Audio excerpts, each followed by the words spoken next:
भूख हड़ताल के दूसरे दिन मूवी स्क्रीनिंग के मौके पे यहाँ आए हैं, उनको JNU की तरफ से क्रांतिकारी इस्तकबाल पेश करता हूँ, उनको जय भीम और लाल सलाम पेश करता हूँ।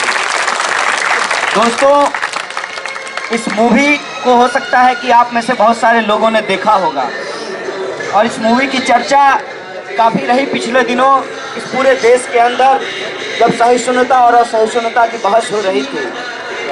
इस मूवी का कॉन्टेक्स्ट ये है कि हम लोग जिस रोहित के लिए न्याय मांग रहे हैं, दरअसल निजाम की नज़र में उनका भी दोष यही था जो दोष कुछ स्टूडेंट पिछले अगस्त में इस मूवी को दिखाने का गोदावरी ढाबे पर प्रयास किया था। यही दोष साथी रोहित और उनके साथियों ने भी किया था।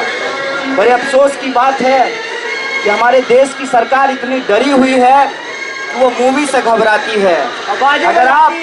अगर आप दीवार पे नारे लिख देते हैं तो वो नारे से घबराती है, क्योंकि उनके पास चिल्लाने के सिवा और कुछ नहीं है। उनके पास दिखाने को कोई सच नहीं है, उनके पास सिर्फ और सिर्फ झूठ है। इसीलिए वो शोर का, गुंडागर्दी का, मारपीट का, सरकारी अमलों का इस्तेमाल करते हैं हमारी आवाज़ को दबाने के लिए।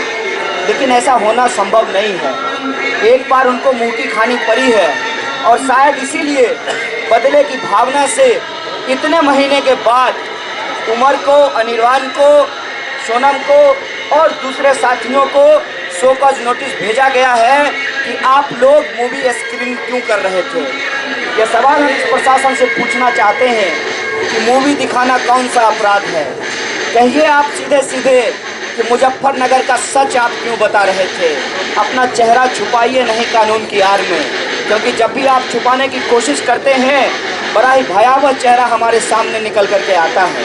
तो इसीलिए हमने तय किया है कि जिस मूवी को दिखाने को लेकर हैदराबाद सेंट्रल यूनिवर्सिटी में 5 दलित स्टूडेंट को बाइकआउट किया गया, सोशली बाइकआउट किया गया और उसमें से एक साथी की संस्थानिक हत्या की गई।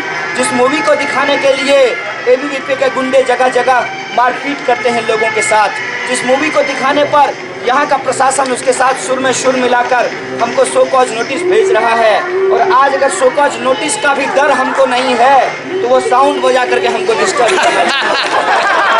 लेकिन आप कुछ भी कर लीजिए, मूवी तो हम देखेंगे ही, और जब प्रोटेस्ट के तौर पे देख रहे हैं तब तो ज़रूर ही देखेंगे।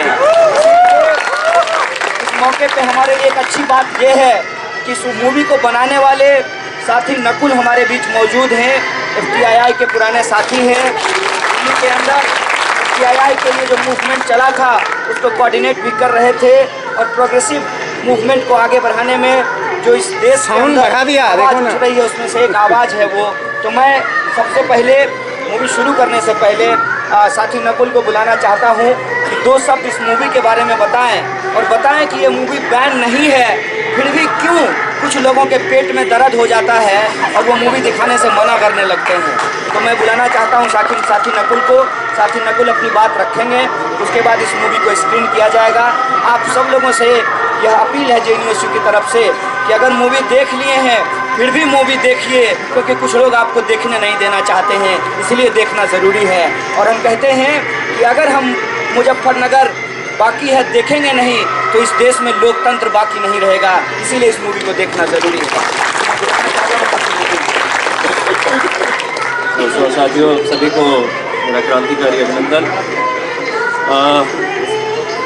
आज JNU में खड़े होकर गर्व महसूस होता है। ये इंस्टीट्यूट और सिर्फ JNU नहीं, JNU हैदराबाद सेंट्रल यूनिवर्सिटी और ऐसी कई सारी यूनिवर्सिटीज़, कई सारी ऐसी जगहें जो सेंटर्स ऑफ रेजिस्टेंस बन चुके हैं हमारे देश में। इस देश का जो एक पूरा इस सरकार का जो एक ब्राह्मणवादी, फाशीवादी और एक कॉर्पोरेट एजेंडा है, उसके खिलाफ अगर आज कहीं सबसे ज़्यादा बुलंद आवाज़ कहीं उठ रही है तो वो छात्रों की आवाज़ है। और इसके लिए मैं आप सभी को अपना क्रांतिकारी सलाम पेश करता हूँ। आज जैसे साथी कन्हैया ने अभी आपको बताया कि किस तरह से बार बार आवाज़ों को दबाने की कोशिश की जा रही है, चाहे इस फिल्म को रोक कर या फिर जो फिल्म ये दिखा रहे हैं उस पर, उन साथियों पर किस तरह का जो हमला हुआ है। और ठीक वही चीज़ जो अम्बेडकर स्टूडेंट्स एसोसिएशन के साथियों के साथ हुई थी, जो साथी रोहित और उनके 4 और दलित साथी जो अम्बेडकर स्टूडेंट्स एसोसिएशन में उनके कॉमरेड थे, ठीक वही चीज़ आज ये शो कॉज नोटिस भेजकर यहाँ JNU में भी करने की कोशिश कर रही है सरकार। ये हाई लेवल इंक्वायरी कमेटी जिसको कहते हैं, मेरे को ये सवाल है, मेरे जहन में ये सवाल है, हाई लेवल दरअसल कितनी हाई लेवल है? ये क्या ये हाई लेवल कहाँ बैठी है? ये नागपुर में बैठी है, पार्लियामेंट में बैठी है? कौन है ये हाई लेवल? क्योंकि क्लियरली ये नोटिस यहाँ की यूनिवर्सिटी के एडमिनिस्ट्रेशन से तो नहीं आ रहे हैं, कहीं और से ड्राफ्ट किए जा रहे हैं और यहाँ पर सबको भेजे जा रहे हैं।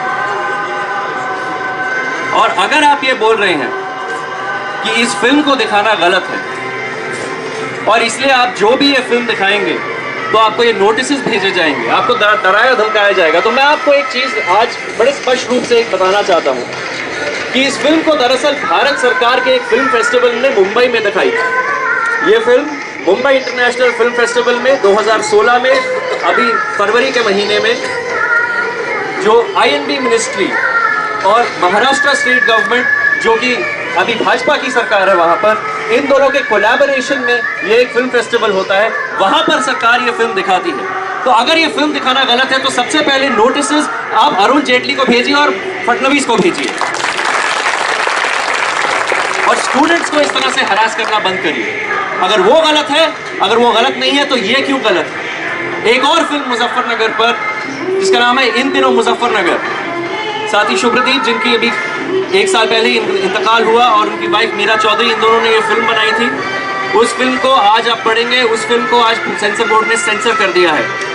मैं आपसे गुजारिश करूंगा, जिस तरह से इस फिल्म को आप लोगों ने बार बार हमारी आवाज़ बुलंद करके ये फिल्म दिखाई है, मेरे ख्याल से आज इस सेंसरशिप के लॉ को चैलेंज करने की ज़रूरत है। हर चीज़ पर सेंसरशिप हो जाती है, आप कुछ भी करें तो आपको एंटी नेशनल घोषित कर दिया जा रहा है। आप लोगों से बेहतर इसको कौन समझता है?